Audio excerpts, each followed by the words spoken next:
खुदावंद यीशु के खूबसूरत नाम में आप सभी को मेरा सलाम जय मसीह की। मुझे उम्मीद है आप सभी ठीक हैं। खुदावंद यीशु के फजल से खुदावंद यीशु का धन्यवाद जिन्होंने मौका दिया आपके रूबरू हो सके हैं।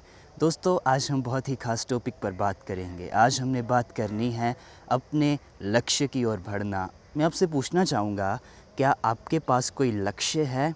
क्या आपके पास कोई टारगेट है? और अब इस समय बहुत सारे मसीह जो कहेंगे कि हम यीशु के चेले हैं, वो कहेंगे मेरे पास ये टारगेट है, मैंने यीशु की तरह बनना है, मैंने इतनी इतनी हज़ार रूहों को बचाना है, मैंने इतने लाख रूहों को बचाना है, मैंने इतनी मिलियंस रूहों को बचाना है। वेरी गुड, बहुत अच्छे। आपने इसी तरह अपने टारगेट सेट करने हैं कि मैंने ये काम करना है, क्योंकि प्रभु का वचन कहता है मैं सब कुछ कर सकता हूँ उसमें जो मुझे बल देता है। प्रभु मुझे बल देता है और मैं सब कुछ कर सकता हूँ। और अब कुछ लोग होंगे जिनके पास कोई टारगेट नहीं है, जिनको कोई नॉलेज नहीं है टारगेट के बारे में, लक्ष्य के बारे में। आज प्रभु आपसे बात करेंगे। आज प्रभु अपने वचन के द्वारा आपसे बात कर रहे हैं कि टारगेट सेट करिए, गोल सेट करिए। हालेलुया। प्रभु के वचन में जब हम पढ़ते हैं पहला कुरिन्थियों 9वां चैप्टर 24 आयत, प्रभु के वचन में लिखा है, क्या तुम नहीं जानते कि दौड़ में तो दौड़ते सब ही हैं, परंतु इनाम एक ही ले जाता है, वैसे ही दौड़ो कि जीतो। और 26 नंबर वर्ष में लिखा है, इसीलिए मैं तो इसी रीति से दौड़ता हूँ, परंतु लक्ष्यहीन नहीं हूँ। मैं भी इसी रीति से मुक्कों से लड़ता हूँ, परंतु उसके समान नहीं जो हवा पीटता हुआ लड़ता है। प्रभु के वचन में यहाँ पौलुस कहता है, मैं लक्ष्यहीन नहीं हूँ, मेरे पास टारगेट है। यहाँ से पता चलता है हर एक मसीही के पास टारगेट होना चाहिए। आज क्या आपके पास टारगेट है? क्या आज आपके पास कोई गोल है? बहुत ज़रूरी है आपके पास टारगेट होना, बहुत ज़रूरी है आपके पास कोई गोल होना। अगर आपके पास कोई गोल नहीं तो आप कुछ भी अचीव नहीं कर पाएंगे। अगर एक स्टूडेंट ये टारगेट सेट करता है कि मैंने 90% से अबव नंबर लेकर आने हैं, मैंने 95% नंबर लेकर आने हैं, पहले वो टारगेट सेट करता है, फिर उसके बाद मेहनत करता है और फिर उसे अचीव करता है। इसीलिए टारगेट सेट करिए। पहला आपका लक्ष्य ये होना चाहिए, पहला आपका टारगेट होना चाहिए, मैंने यीशु की तरह बनना है, मैंने अपने गुरु की तरह बनना है, मैंने अपने रब्बी की तरह बनना है। जब आप उससे अपने टारगेट को सेट करेंगे तो प्रभु आपकी मदद करेगा। जब आप मेहनत करेंगे तो प्रभु आपकी सहायता करेगा, प्रभु आपके साथ होगा, प्रभु आपको ज़ोर देगा और आपकी मेहनत का फल देगा। इसीलिए पहला टारगेट सेट करिए कि मैंने यीशु की तरह बनना है। उसके बाद टारगेट सेट करिए, मैंने इतनी मिलियंस रूहों को बचाना है, मैंने इतने हज़ार रूहों को बचाना है, मैंने इतनी रूहों को बचाना है। कि आपके पास टारगेट है? जो हम ज़िंदगी जी रहे हैं प्रभु के वचन के अनुसार ये एक मसीही दौड़ है।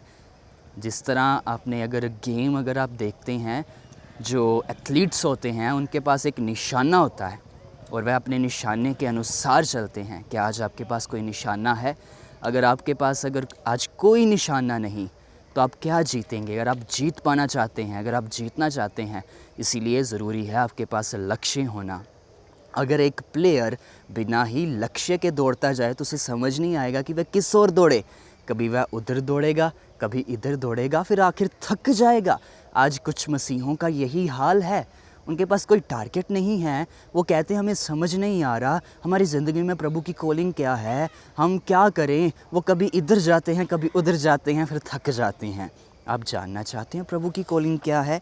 अगर बहुत सारे लोग अपनी प्रे रिक्वेस्ट भेजते हैं, हमें पता नहीं है कि प्रभु ने हमें किस काम के लिए चुना है, प्रे करिए, प्रभु हमें बताए, प्रभु हमें बताए। बड़े सालों से हम पूछ रहे हैं। आपने बाइबल को अच्छे से नहीं पढ़ा है।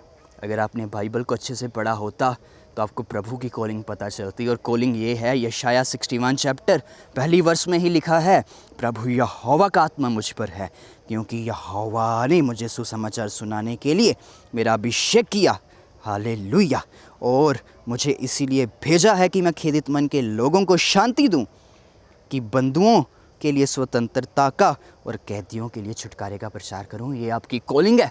जो कहते हैं मेरी पता नहीं कॉलिंग क्या है, यशाया 61 पढ़ें।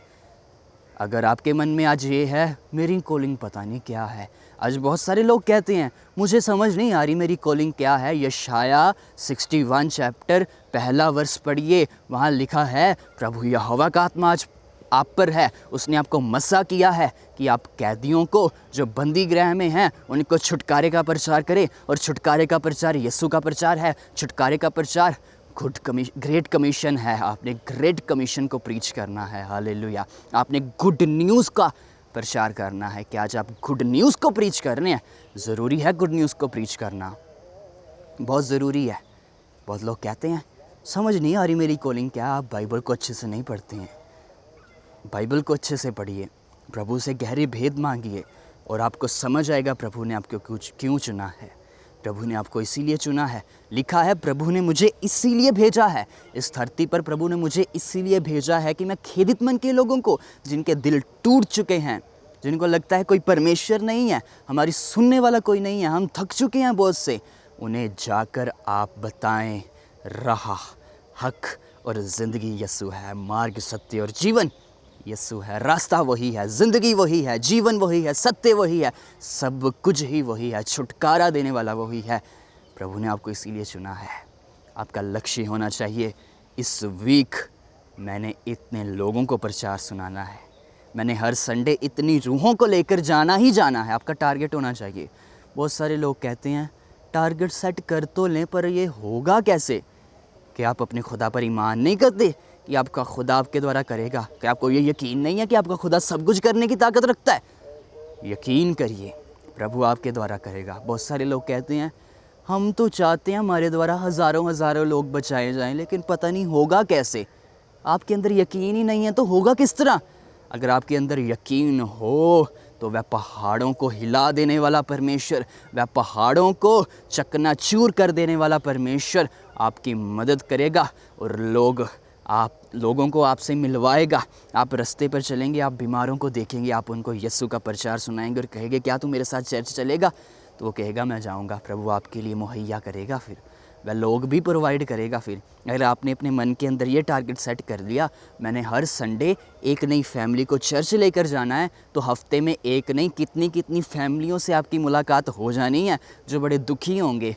फिर आपने उनसे बात करनी है। बहुत सारे लोग कहते हैं हम चर्च तो लेकर जाना चाहते हैं नई परिवारों को, लेकिन हमें पता ही नहीं चलता किन को लेकर जाए। प्रभु आपको मिलाता है उन लोगों से।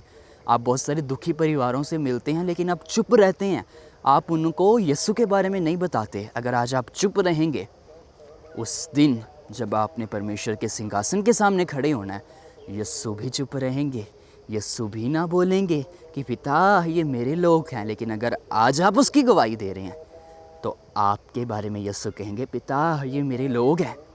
हालेलुया। क्या आप चाहते हैं यीशु आपके बारे में इस तरह कहे? तो टारगेट सेट करिए, अपने लक्ष्य को सेट करिए। हालेलुया। खुदावंद आपके साथ है। अगर आप ये लक्ष्य सेट करेंगे मैंने इतनी मिलियंस रूहों को बचाना है, आपको लगता होगा मिलियंस तो बहुत ज़्यादा होते हैं, बहुत लाख लोग होते हैं। प्रभु आपके द्वारा बचाएगा। जिस तरह आपका ईमान है उसी तरह आपके लिए हो जाएगा। अगर आपने ये ईमान किया कि मैंने इस धरती पर प्रभु के फजल से प्रभु मेरे द्वारा इतने मिलियंस रूहों को बचाएंगे तो होगा। आपने विश्वास को शो करना है, आपने विश्वास करना है प्रभु पर। हालेलुया। अब दुआ करेंगे। आज का एक ये छोटा सा मैसेज था खुदा का आपके लिए, लेकिन ये बड़ा सामर्थी मैसेज है। इसके बाद टारगेट सेट कर लीजिए, मैंने रूहों को बचाना है। पहला टारगेट होना चाहिए मैंने यीशु की तरह बनना है, उसके बाद रूहों को बचाने का टारगेट आना चाहिए। हालेलुया। ये बहुत ज़रूरी है, ये 2 टारगेट बहुत ज़रूरी है। और जल्दी ही हम आगे और जो टारगेट हमारे होने चाहिए उनके ऊपर बात करेंगे। मैं आपके लिए दुआ करना चाहूँगा। आप अपनी आँखों को बंद करें। रोहा से के तो राही के बो लाही मोनाहा। प्रभु एक नौजवान को छू रहा है इसी समय, एक नौजवान को प्रभु छू रहा है, छू रहा है, छू रहा है। रोहो को तो लोबो सोमनो को तालेबे से खेला बारा बारा बा। प्रभु आपको छू रहा है, आपके दिल को वो छू रहा है, वो आपको छू रहा है इस समय। प्रभु ने आपसे आज अपने कलाम के द्वारा बात की है, इसीलिए टारगेट सेट कर दीजिए, टारगेट सेट कर लीजिए कि मैंने यीशु की तरह बनना है। और उसके बाद टारगेट सेट करिए मैंने रूहों को बचाना है, मैंने इतने मिलियंस रूहों को बचाना है, मैंने इतने बिलियंस रूहों को बचाना है, मैंने इतनी ट्रिलियंस रूहों को बचाना है। खुदा आपके द्वारा करेगा। अगर आप यकीन करेंगे, अगर आपके अंदर यकीन होगा, तो प्रभु का वचन कहता है विश्वास करने वालों के लिए सब कुछ हो सकता है। जिस तरह पौलुस कहता है कि मैं लक्ष्यहीन नहीं हूँ, आज से हम भी लक्ष्यहीन नहीं हैं। अब हम भी लक्ष्यहीन नहीं हैं, हमारे पास भी लक्ष्य है। और प्रभु का वचन कहता है मैं सब कुछ कर सकता हूँ। अब पिता, ये तेरे लोग हैं और ये सब कुछ कर सकते हैं, ये सब कुछ कर सकते हैं, ये सब कुछ कर सकते हैं, ये सब कुछ कर सकते हैं, क्योंकि तू इन्हें ज़ोर देता है, तू इन्हें ज़ोर देता है। ये ग्रेट अचीवर हैं प्रभु, ये जीते हुए लोग हैं, ये विक्टोरियस लोग हैं प्रभु, क्योंकि तू इनकी लड़ाइयों को लड़ता है पिता। तू अपने लोगों के साथ है, अपने लोगों पर फजल कर, अपने लोगों को अपनी सामर से भर, अपने लोगों को अपने जलाल से भर, इन्हें विजडम दे ताकि ये तेरे वचनों का गहरा ज्ञान पा सके, इनको अपने वचन का गहरा ज्ञान दे। ये तुझ में बढ़ते जाएं आसमानी बाप, ये तुझ में बढ़ते जाएं आसमानी बाप। खुदा तू इनके साथ है, तेरा फजल इन पर बना रहे पिता। आपने हमारी दुआ को सुना है पिता, हम धन्यवाद करते हैं, आप हमारे साथ हैं। आपने पाकरू हमें दिया है जो हमेशा हमारी सहायता करते हैं। पवित्र आत्मा आज से हमें ज़ोर देते हैं, हमारी सहायता करते हैं ताकि हम अपने लक्ष्यों को पा सकें, हम अपने टारगेट्स को पा सकें, हम अपने गोल्स को पा सकें। थैंक यू लॉर्ड हमारी दुआ को सुनने के लिए। पिता, आपने अपने लोगों को छुआ है, जो बीमार हैं आपने उनको शिफ़ा दे दी है, आपने उनको चंगा कर दिया है, जो दुष्ट आत्माओं के बंधन में आपने उनको छू लिया है और शिफ़ा दी है। पिता, आप इनके साथ हैं, यीशु के नाम में आमीन आमीन हालेलुया। खुदावंद हमारे साथ है, इसीलिए डरिए ना, घबराइए ना और अपने लक्ष्य की ओर बढ़ते जाइए। खुदा आपसे मोहब्बत करता है। आपने अब टारगेट सेट कर लिए हैं। प्रभु का वचन कहता है, पौल कहता है, मैं किसी भी बात की परवाह नहीं करता, मैं अपने टारगेट की ओर बढ़ता जाता हूँ, मैं अपने लक्ष्य की ओर बढ़ता जाता हूँ। मैं मुक्कों की परवाह नहीं करता। लोग मुझे चाहे बातें मारते हैं, बातें मुझ पर होती हैं, लेकिन मैं उनकी बिल्कुल परवाह नहीं करता। बिल्कुल किसी बात की परवाह ना करिए, अपना रिश्ता खुदा के साथ रखिए। खुदा आपके साथ है, खुदा आपको ऊँचा करेगा। Hallelujah. God bless you all, God bless you all.